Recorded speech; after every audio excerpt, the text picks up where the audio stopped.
I have a lot of mushrooms, and I decided that I am going to dehydrate them. So I got them all washed, and they're in the strainer sitting on the table right now, and now I'm just going to kind of cut them up into slices, and I'll see if I can show you. Only part of that is in the picture, but I'm putting the ones that look like that, just the very ends, in one bottom, and then the other ones, let me get these on here real quick. Oh, the end fell off of that one. That's okay. I am putting on another. So I'm going to finish working on these, fill up the dehydrator.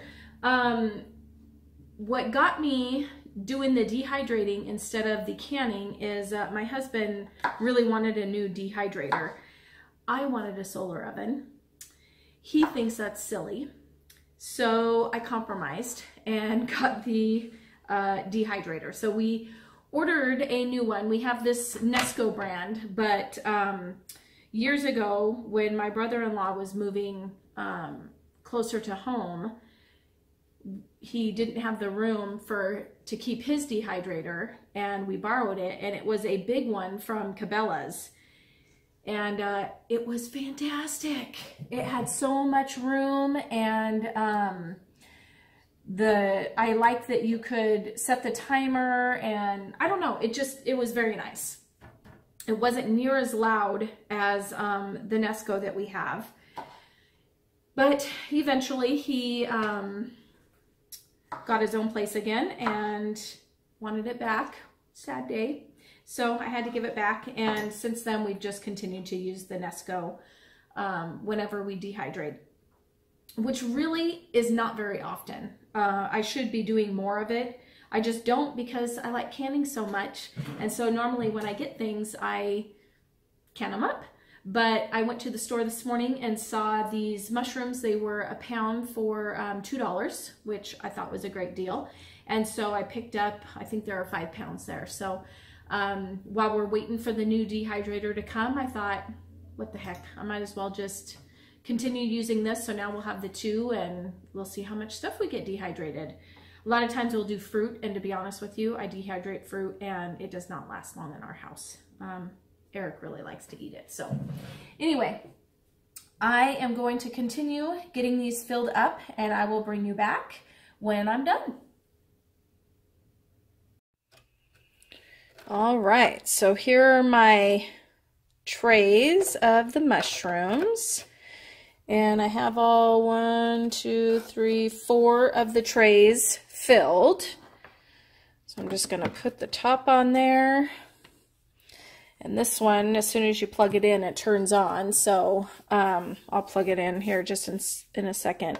But when I was looking online, it says you want to dehydrate mushrooms about 1:30. It'll take 4 to 8 hours. So I'm going to turn that on and plug it in. There we go. And get it working. So I will come back and check it in 4 hours. And if it's done, I'll show you what they look like. Otherwise, I'll see you back in sometime between 4 and 8 hours.